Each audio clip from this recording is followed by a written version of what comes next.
आप देख रहे हैं आई वर्ल्ड। मैं हूं आपके साथ जुबैर अली। दोस्तों, आप लोगों को याद होगा कि किस तरह से भरे संसद के अंदर एक मुस्लिम चुने हुए सांसद दानिश अली को, जो कि बसपा के सांसद है, उनको भरे संसद के अंदर किस तरह से बीजेपी पार्टी के एक नेता ने गालियां दी थी भरे सदन के अंदर। लेकिन अब प्रधानमंत्री नरेंद्र मोदी जी के बारे में जब टीएमसी के नेता ने कुछ बात बोल दी, उनके बारे में कुछ ऐसे शब्द बोल दिए, तो किस तरह से कुछ लोग तिलमिला उठे और भरे सदन के अंदर गाली गलौज पर घमासान छिड़ गया। दोस्तों, जब आप लोग इस पूरी वीडियो को देखेंगे तो शायद आप लोग को पता चल पाएगा कि किस तरह से प्रज्ञा मिश्रा जी ने एक वाजिब सवाल उठाया। इस वीडियो को शुरू से आखिर तक जरूर देखिएगा।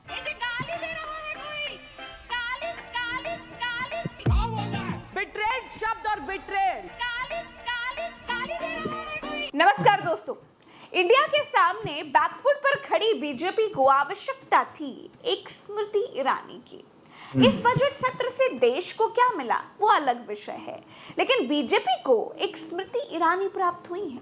बांसुरी स्वराज सुषमा स्वराज जी की बेटी हैं, लेकिन वाणी से स्मृति ईरानी पार्ट 2 मालूम होती हैं। बिट्रेड शब्द और बिट्रेड अनपार्लियामेंट्री कैटेगरी में आता है, वो इसका इस्तेमाल नहीं कर सकते। इसके अलावा उन्होंने मिनियन शब्द का इस्तेमाल करा जो आपत्तिजनक है। इन्होंने व्यक्तिगत टिप्पणी करी हमारे यशस्वी प्रधानमंत्री श्री नरेंद्र मोदी पर और इसेंट्रिक शब्द का इस्तेमाल करा। मेरा आपसे निवेदन है कि इन दोनों के लिए, इनको तीनों बातों के लिए इनको माफी मांगनी चाहिए और रिकॉर्ड से ये तीनों शब्द एक्सपंज होने चाहिए। ममता बनर्जी के भतीजे अभिषेक बनर्जी ने अपने भाषण में बिट्रेयल मतलब विश्वासघात शब्द का इस्तेमाल किया, एसेंट्रिक मतलब संकी शब्द का इस्तेमाल किया, मीनियन मतलब कार्टून शब्द का इस्तेमाल किया। बांसुरी जी बिट्रेयल, एसेंट्रिक जैसे शब्द भड़वा, कटुआ, मुल्ला, उग्रवादी, आतंकवादी जैसे शब्दों से तो मीठे ही लगते हैं। बिल्कुल। ये शब्द बीजेपी के ही सांसद रमेश बिदूड़ी ने चुनाव से पहले इसी संसद में बसपा के सांसद दानिश अली के लिए इस्तेमाल किए थे। क्या रमेश बिदूड़ी ने माफी मांगी? बांसुरी जी को स्मृति ईरानी की एक्टिंग सीखने के बजाय सुषमा स्वराज जी जैसा न्याय और वाकपटुता सीखनी चाहिए। माफी मांगो सोनिया गांधी, माफी मांगनी चाहिए और रिकॉर्ड से ये तीनों शब्द एक्सपंज होने चाहिए। प्रधानमंत्री और उनकी टीम कांग्रेस मुक्त भारत बनाने जा रहे थे, लेकिन बाजी ऐसी पलटी कि संसद के भीतर एनडीए इंडिया के आगे टिक नहीं पा रहा है। इंडिया का हर दल एनडीए पर कहर बनकर टूट रहा है। हालत यह हो गई है कि गोदी मीडिया के पास अब दिखाने को कुछ नहीं बचा है। इसीलिए बांसुरी स्वराज के 20 सेकंड के माफी मांगों पर दिन भर डिबेट कर रहा है, क्योंकि बीजेपी की तरफ से कम कोई बोला तो सही। इंडिया के धांसू वक्ताओं के आगे बीजेपी ढेर हो चुकी है। समाजवादी पार्टी के धर्मेंद्र यादव बोलने के लिए खड़े हुए, एनडीए सांसद ने उनको टोका तो क्या हुआ जरा देखिए। डिस्टर्ब ना करिए सभापति महोदय, मेरा टाइम इसमें काउंट नहीं होगा। आप इधर, अरे यार बेईमानी से जीता है तो ज्यादा ना बोलो। मालूम है बेईमानी से इधर बेईमान हो, बेईमान हो। सिर्फ धर्मेंद्र यादव ही नहीं, पंजाब के सांसद चन्नी अपनी बात पर अड़ गए तो संसद को स्थगित करना पड़ा। चन्नी के बगल में खड़े होकर कुमारी शैजला जिस तेवर के साथ बीजेपी को जवाब दे रही थी, वो दिखाता है कि जिसे मोदी भानुमति का कुनबा कह रहे थे, वो कुनबा एनडीए की गलत नीतियों के खिलाफ संसद में कहर बनकर टूट रहा है। इनमें और अंग्रेजों में कोई फर्क नहीं, सिर्फ कलर का फर्क है। बजट में बिहार और अंग्रेजों में और इनमें कलर का फर्क जाता है, बाकी राज्यों को नहीं मिलता है। यही महामानव का सबका साथ सबका विकास है। आंध्र और बिहार ही पूरा देश है। सच में भाई, इसी सिचुएशन के लिए कहा गया है कि अंधा बाटे रेवड़ी अपने अपने को दे। विशेष पैकेज सरकार को समर्थन देने की किश्त है, लेकिन देश की संसद में जब ऐसी संवैधानिक सौदेबाजी की जाती है तो बाकी राज्य भी सवाल उठाते हैं। राज्यसभा सांसद संजय सिंह ने भी उठाया। राज्यों से भेदभाव, क्या भेदभाव किया सर इन्होंने? 2,32,000 करोड़ रुपए, 2,32,000 करोड़ रुपए दिल्ली के लोगों ने सरकार के केंद्रीय खजाने में टैक्स के रूप में दिया, जीएसटी और इनकम टैक्स के रूप में।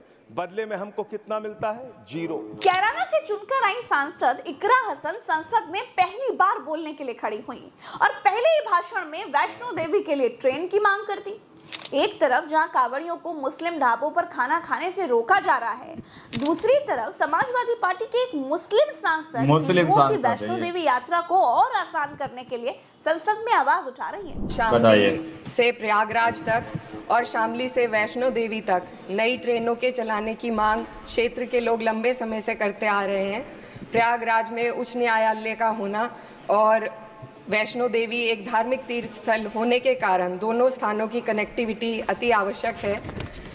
अंत में दिल्ली शामली सहारनपुर रेल मार्ग पर स्थित जंधेड़ी फाटक व रामपुर फाटक के ऊपर रेलवे पुलों का निर्माण काफी लंबे समय। संसद के भीतर महाराष्ट्र की एक दलित सांसद प्रीनीति सुशील कुमार शिंदे ने ऐसा ओजस्वी भाषण दिया कि एनडीए खेमे में सन्नाटा छा गया।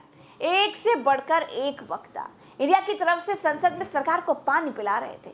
ऐसी सिचुएशन के लिए आला में कहा गया है कि बड़े लड़ैया इंडिया वाले जिनकी मार सही ना जाए, एक का मारे दुई मर जाए, तीसर खौफ खाए मर जाए, मरे के नीचे जिंदा ऊपर लोथ लियो लटकाए। पूर्व गृह मंत्री सुशील कुमार शिंदे की सांसद बेटी को सुनिए जरा। स्पीकर सर, इनके मुताबिक गए 2014 के पहले कोई भी अच्छा काम देश में नहीं हुआ और कुछ महानुभावों के मुताबिक देश आजाद ही 2014 में हुआ। खैर, आप कितनी भी कोशिश कीजिए, लेकिन इस सच्चाई को नहीं झटला सकते कि आज जो भारत चांद पर पहुंचा उसकी नींव इसरो के रूप में पंडित नेहरू जी ने रखी थी। 2014 से बीजेपी अपने झूठे प्रोपेगेंडा से कांग्रेस की लेगेसी को मिटाने की पुरजोर कोशिश कर रही है, पर इनकी लाखों नॉन बायोलॉजिकल कोशिश के बावजूद दुनिया इस देश को नेहरू गांधी का देश ही मानेगी। ये दुनिया की किसी भी कोने में जब जाते हैं तो इनको गांधी जी के प्रतिमा के सामने ही नतमस्तक होना पड़ता है। ऐसी सरकार और ऐसे वित्त मंत्री से हम क्या उम्मीद करें जो प्याज के बढ़ते दाम के सवाल पर कहती है कि दाम बढ़ते हो तो बढ़ने दो, मैं प्याज नहीं खाती। स्कूल कॉलेज के फीस बढ़ते हैं तो बढ़ने दो, हम शिक्षा नहीं भक्त बढ़ाते हैं। पर फिर भी जनता की प्रतिनिधि होने के नाते मेरा दायित्व है कि मैं लोगों के प्रश्न इस सदन में समक्ष पेश करूं। ये तो बिल्कुल साफ दिख रहा है कि बिहार और आंध्र प्रदेश को सत्ता बचाए रखने की कीमत बजट से अदा की गई है। ये विशेष पैकेज समर्थन की पहली किश्त है। बैसाखियों वाली सरकार की किश्तबाजी का खामियाजा देश उठा रहा है, वरना बजट में अगर बिहार का अलग से जिक्र हुआ, आंध्र प्रदेश का अलग से जिक्र हुआ, तो बाकी राज्यों का भी जिक्र होना चाहिए था। बिहार को विशेष राज्य का दर्जा न देकर पैकेज दिया गया। बिहार की जनता को भी आपको सुनना चाहिए कि वो इस सौदेबाजी को आखिर देख कैसे रही है। पहले हल्ला करता था कि हमको विशेष राज्य का दर्जा चाहिए, विशेष राज्य का दर्जा चाहिए, सीधे जनता के साथ दोगलागिरी कर रहा है। आपके विशेष पैकेज पे कैसे बिहार का जनता भरोसा करे? कभी भी नहीं दे सकता। इस जन्म में तो हमको विश्वास नहीं है कि बिहार को विशेष राज्य का दर्जा दिलवा सकेगा नीतीश कुमार। अगर आज खामोश रहे तो कल सन्नाटा छा जाएगा। अगर आज खामोश रहे तो कल सन्नाटा छा जाएगा। हर बस्ती में आग लगेगी, हर घर जल जाएगा, पीछे से आवाज आएगी, कोई नहीं है, कोई नहीं है। दोस्तों, बजट सत्र में बीजेपी बैकफुट पर दिखाई दी। बीजेपी इस बजट को आने वाले 1000 सालों का बजट कह सकती है, लेकिन सच क्या है? सच ये है कि इस बजट में आम आदमी के लिए कुछ भी नहीं है। नौकरियां देने का वादा करके बनी सरकार ने पहले ही बजट में नौकरी की जगह पे इंटर्नशिप देने का वादा कर दिया है। मतलब नौकरी नहीं देंगे, नौकरी की सीख देने के लिए कहा है। यही हाल पूरे बजट का है। चार्जर सस्ता करने से देश आगे नहीं बढ़ जाता। जैसे उंगली कटाकर कोई शहीद नहीं कहलाता, बिल्कुल वैसे ही चार्जर सस्ता करने से देश टॉप 3 अर्थव्यवस्था नहीं बनेगा। चलिए, इस वीडियो में इतना ही। मुझे दीजिए इजाजत, फिर मिलेंगे नई वीडियो में। चैनल को सब्सक्राइब करना मत भूलिएगा। राम राम, दुआ सलाम, जय हिंद। दोस्तों, आप लोगों ने इस वीडियो को शुरू से आखिर तक देखा। बार बार बिहार के लिए नीतीश कुमार एक ही सवाल उठा रहे थे और एक ही उन्होंने मांग की थी। जैसे ही उन्होंने एनडीए को अपना समर्थन दिया था, तो उसके बाद से ही नीतीश कुमार कह रहे थे कि बिहार को हमें एक विशेष राज्य का दर्जा चाहिए, वरना हम एनडीए को छोड़कर चले जाएंगे। लेकिन अब बिहार को विशेष राज्य का दर्जा नहीं दिया गया, बल्कि प्रधानमंत्री नरेंद्र मोदी जी ने नीतीश कुमार को एक पैकेज दे दिया है बिहार के लिए। उसको बिहार को एक विशेष राज्य का दर्जा नहीं दिया गया, जिसके वास्ते बिहार के लोग भी काफी ज्यादा गुस्साए नजर आ रहे हैं, काफी ज्यादा गुस्से में नजर आ रहे हैं। और सीधे तौर पर उन्होंने क्या कहा, वो मैंने आप लोगों को वीडियो के अंदर दिखाया। वो लोग कह रहे हैं कि इस जन्म में तो हमें उम्मीद नहीं है कि हमें जो है बिहार को जो है एक विशेष राज्य का दर्जा दिया जा सकता है। और नीतीश कुमार से काफी ज्यादा खफा नजर आ रहे हैं। वहीं पर जिस तरह से उन्होंने विश्वासघातक ऐसे शब्द का यूज किया प्रधानमंत्री नरेंद्र मोदी जी के लिए, कार्टून जैसे शब्द का यूज किया, उस पर किस तरह से प्रधानमंत्री नरेंद्र मोदी की तरफ के एक महिला किस तरह से बोली कि उस पर माफी मांगना चाहिए और इस क्लिप को पूरी तरह से काटना चाहिए। अब आप लोग समझ सकते हैं जिस तरह से रमेश बिलोरी ने सीधे तौर पर बसपा के नेता दानिश अली को उग्रवादी कहा, कटुआ कहा, आतंकवादी कहा और भी ऐसी गालियां बकी जो मैं नहीं कह सकता, लेकिन उन्होंने माफी नहीं मांगी। अब आप लोग समझ सकते हैं कि किस तरह का संसद के अंदर गाली को लेकर घमासान चलता हुआ नजर आ रहा है। बाकी आप लोग क्या सोचते हैं, अपनी राय को कमेंट सेक्शन में हमें जरूर दीजिएगा। अगली वीडियो में, जब तक के लिए अपना ख्याल रखिएगा।